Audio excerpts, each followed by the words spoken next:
This is The City View, the podcast from City AM, in partnership with ETX Capital, an award-winning trading platform with personalised and tailor-made services. Hello again and welcome to The City View, the podcast from City AM. I hope you've all managed to enjoy a good bank holiday weekend. In a moment, I'll introduce my guest, Dr. Rainer Zittelmann, German author, sociologist, historian, and a robust advocate of free markets. But before that, it's the City View headlines. And the Treasury has indicated it is prepared to rescue large British firms severely hit by the coronavirus crisis under what it's calling Project Birch. It follows indications that a number of big British companies are seeking government aid to navigate through the crisis. These include Jaguar Land Rover, which is reportedly in talks with the government to secure a loan of more than £1 billion. The carmaker has seen sales plunge by more than 30% in the most recent quarter, and in March it suspended all production at its UK production plants.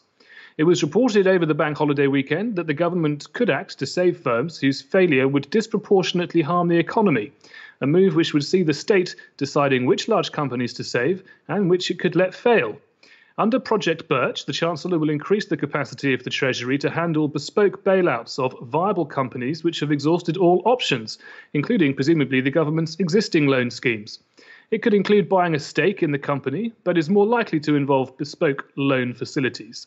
The sectors most at risk are aviation, aerospace and steel firms. Over the weekend, Sky News reported that Britain's biggest steel producer, Tata Steel, had approached the Welsh and UK governments for financial help.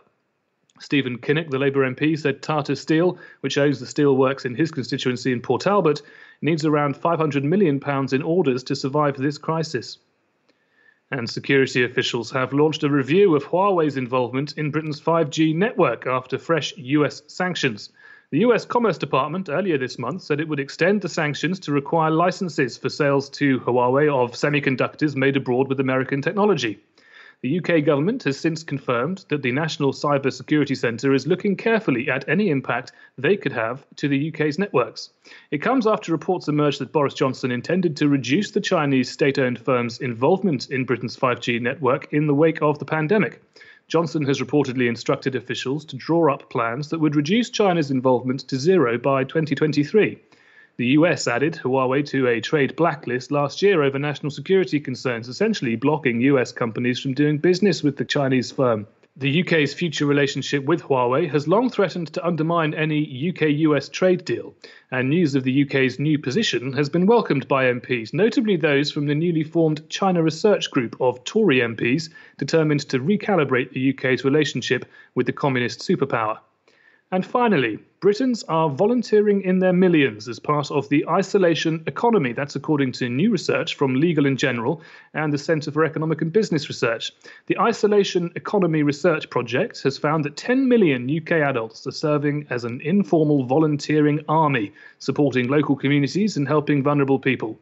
Each week, the work these volunteers are doing has an equivalent economic value of more than £357 million. 78% of those volunteering say they plan to continue their efforts after the lockdown, while 64% say that their community ties have strengthened under the lockdown conditions. Now, my guest today is the historian, author and sociologist Dr. Rainer Zittelmann. He's written for City AM many times on German politics, economics, and in defence of free markets and capitalism. Rainer, welcome to the City View. Hi, Christian. Nice to hear you. Now, one of your books is called The Power of Capitalism. I've read it. It's very good.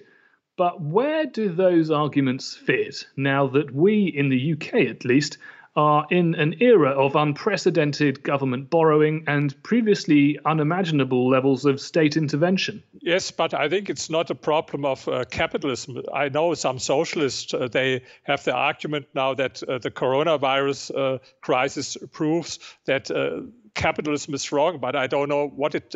I think it's a failure of state and not a failure of free market economy. I think Johnson and Trump and almost all politicians underestimated the problem, and I can't see what it has to do with free economy or with capitalism. On the contrary, there was research by London-based a think tank, a deep knowledge, and they analyzed what countries handled the crisis best, where people were most safe. These were, in most cases, exactly those countries with most free market and capitalism, like Singapore, Hong Kong, New Zealand, Switzerland. And so I can't understand. And to tell you a funny thing, 2 weeks ago I had a conversation. This was also with a London-based radio station, and it was not only me, but there was the organizer of American Democratic Socialists, and the journalist there, the moderator, he wanted him always to tell him that capitalism is the cause for the coronavirus. But even this organizer of socialists in America wouldn't make this point. He has it on his website, but in the discussion, he had to accept that sure, it happened before capitalism, some 100 years ago. We had this kind of disease and so on. I have doubts whether people in Venezuela or in North Korea or in socialist countries, whether they deal better with this corona crisis as capitalist countries do.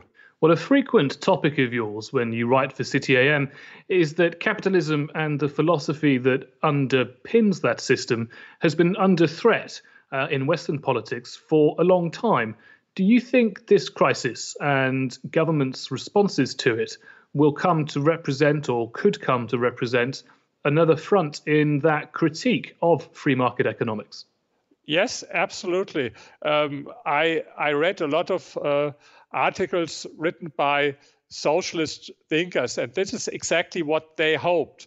It's always the same argument. They told us, we hoped that capitalism will come to an end in the financial crisis 2008, 2009, but unfortunately it didn't happen. But now, this time, we have the opportunity to fight capitalism. And I think it's dangerous. And I see another thing, what is very typical for such crisis.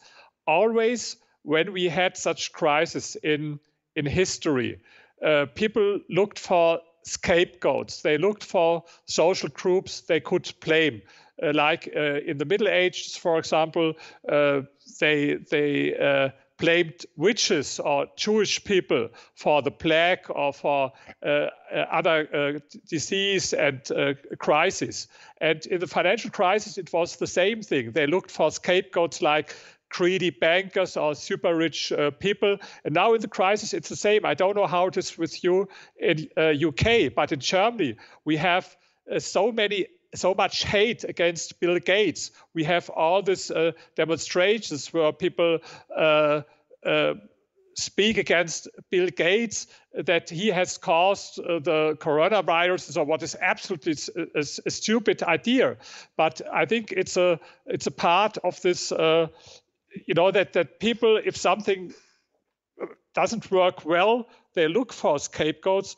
And I published a book only 2 weeks ago, The Rich and Public Opinion. This was we conducted a survey in UK, in United States, in Germany, and in France, and we asked the people about their attitude toward rich people. And what is interesting now, we had one question, and this question was, or the statement was, those who are very rich and want more and more power are to blame for many of the major problems in the world, like financial or humanitarian issues. And in Germany, 50% of all German peoples agreed with the statement.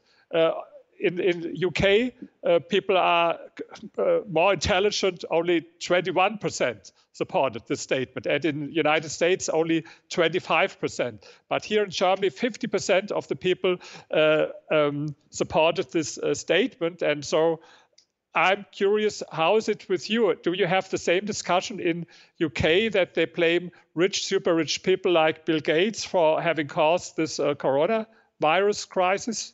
Well, I don't think I've yet seen anybody make that direct link, but certainly for a long time in British politics, and I don't think it's going to go away, there has been a strand of politics on the left, most recently, of course, personified by the former Labour leader Jeremy Corbyn, who certainly, I don't think he ever fully understood the sorts of people he was talking about, but he would constantly talk about hedge fund billionaires or bankers and the 1%. And he certainly tried to blame all of the problems he identified on the very existence of super rich people. But I know that you were no fan of Jeremy Corbyn. But while he has been sent packing by the voters, his successor here in the UK, Keir Starmer, while ostensibly a more moderate figure, is still committed to nationalising parts of private industry and expanding the role and influence of the state. In your experience, because I know you've studied these political debates, you've written about them for many years, what do you think is the most effective way to counter those arguments? I think it's easier for you in UK than it is for us here in Germany, for example. And I think it's logical that people like Jeremy Corbyn and John McDonnell, or in the United States, is the same with Bernie Sanders and Elizabeth Warren, that they were not successful, even not in the Labour Party or the Democratic Party, because this is one result of my research. We calculated a so-called social envy coefficient, so that we could compare social envy in these 4 countries. And social envy was very, very strong in France, then in Germany, but it was not by far not so high in United States and in UK. And I think politicians like Bernie Sanders and Elizabeth Warren, or here in UK, John McDonnell and Jeremy Corbyn, they overestimated how many people in their countries support this attitude of social envy and of socialist ideas. Sure, there are people who support it, especially in the United States, a lot of young people. And when I discuss with young people, and this was your question, my best argument is always that I tell them, okay, look what capitalism did in the last 35 years. More than 1 billion people all over the world escaped extreme poverty. This happened never before in history. 200 years ago, before capitalism, 90% of the population worldwide lived in extreme poverty. Today, it's less than 10%.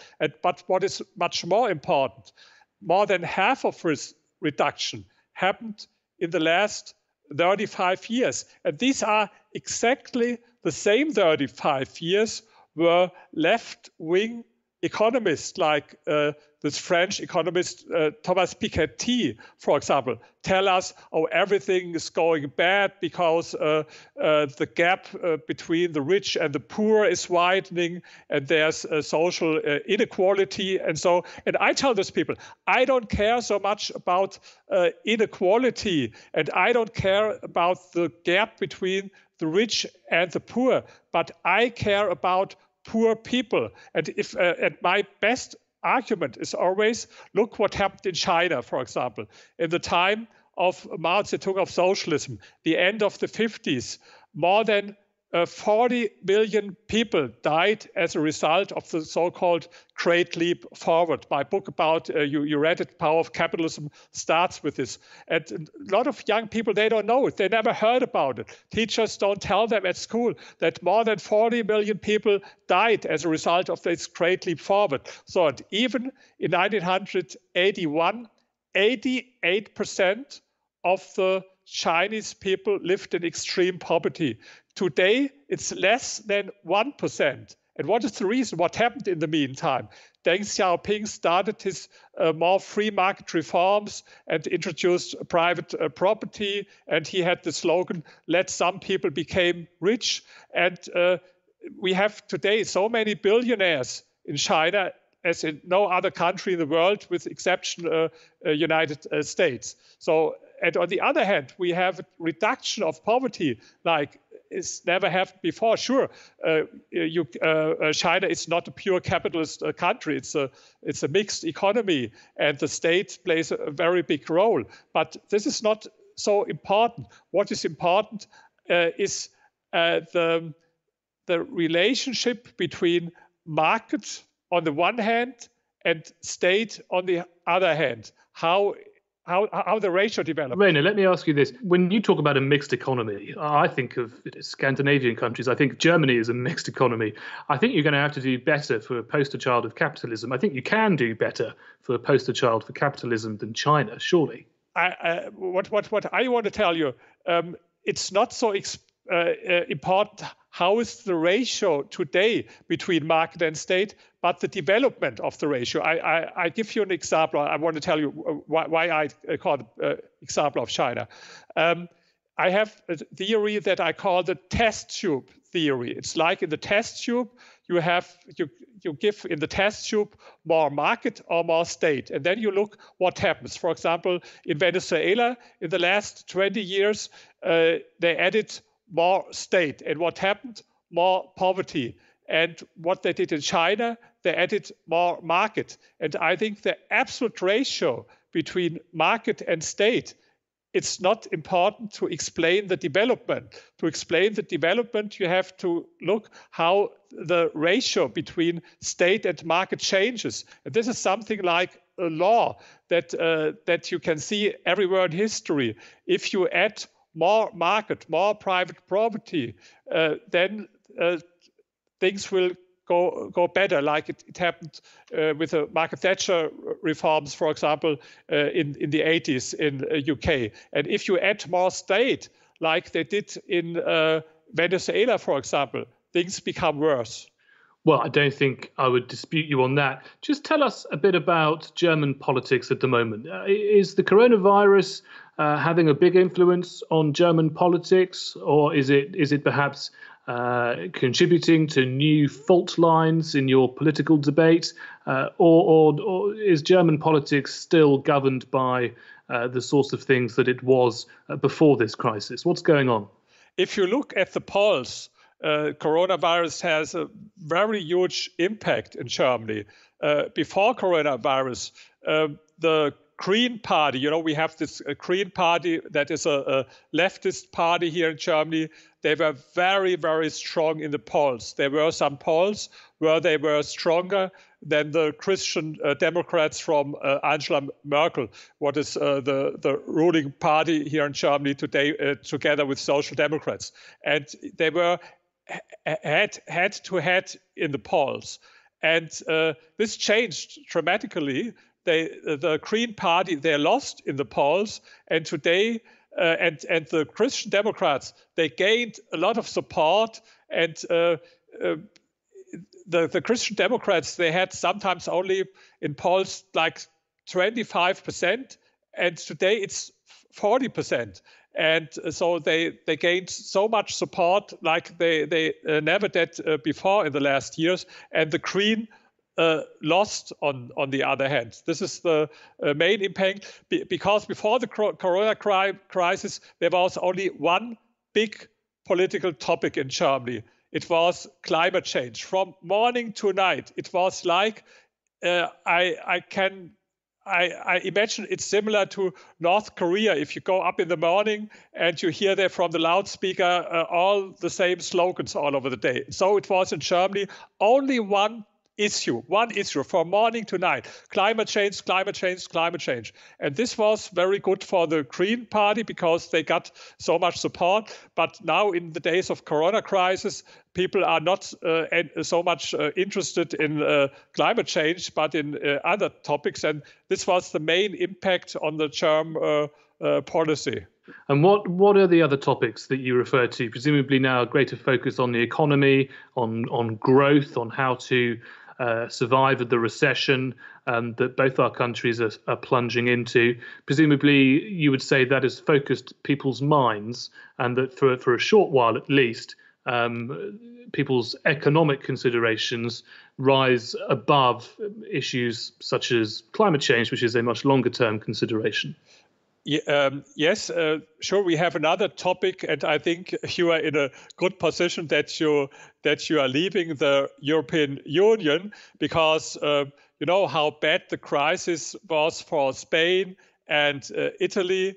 A lot of reasons, and they had before. You know, Italy has this debt that is as big as no other country in Europe except Greece, and they had a lot of economic problems before, but now you know, the corona crisis hit Italy very hard, and the next thing is that very important for Spain and for Italy is tourism, and I think there's a breakdown now with tourism, and this is a big issue for them. And now I think you heard about this plan from Angela Merkel and the French Prime Minister Macron to spend 500 billion euro to support these countries, and we have here a discussion in Germany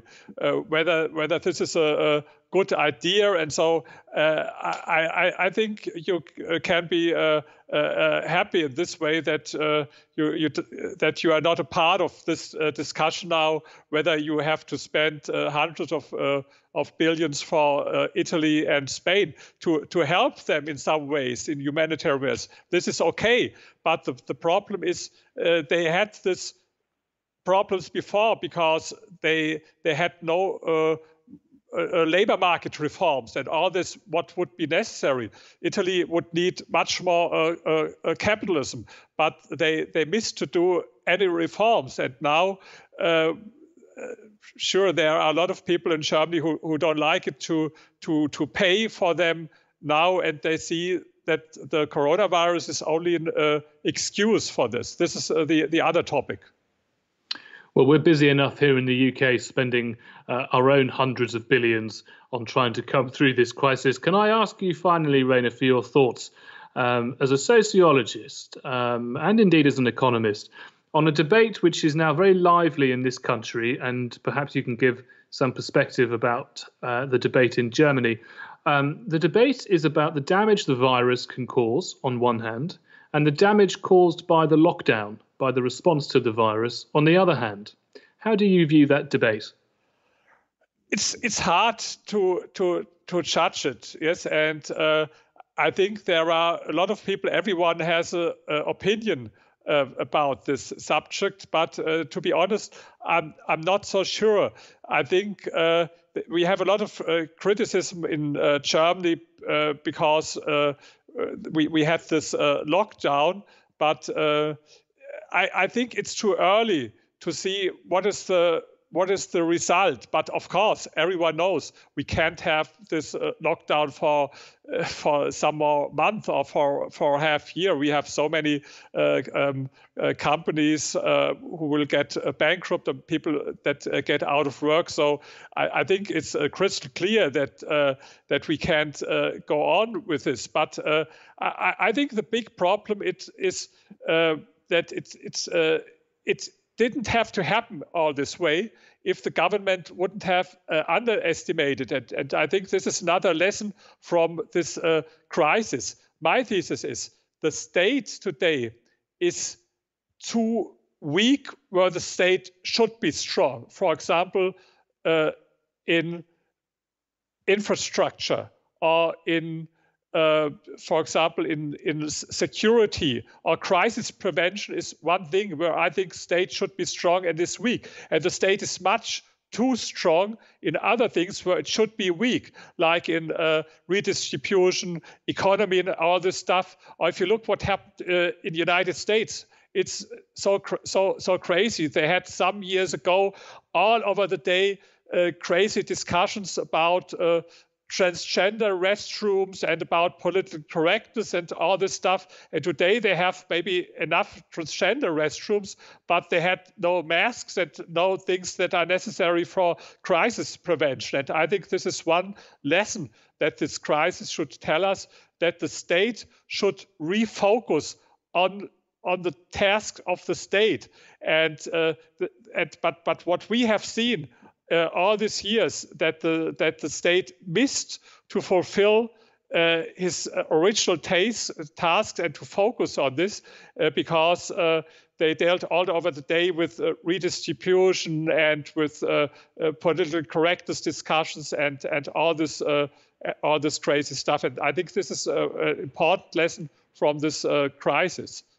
It's like in a company. If a company loses its focus, it happens sometimes that the company has a clear focus and they are successful, and then they lose the focus and they do this and that and this and that, and they lose their focus, and then the company will fail. And this is the same with the state. So I mean, refocus on things, and crisis prevention is one thing that is important, and keep your hands off economy, and so the state is much too strong, and do the things where it would be better that the state is stronger. Well, Rainer, fascinating to talk to you. Always good to talk to you, and I hope we'll do so again. But for now, we'll have to leave it there. Dr. Rainer Zitelmann, thank you very much. Thank you, Christian. My thanks to Dr. Rainer Zitelmann, a colourful character in what can quite often be a rather grey world of economics and sociology, but do get hold of his books. And do join me tomorrow when my guest will be a good friend of mine from California, Todd Buchholz, an economist, a hedge fund director, a theatre investor, and a former economic advisor at the White House. You've been listening to The City View, the podcast from City AM in partnership with ETX Capital. Don't forget you can stay on top of all the latest news at cityam.com.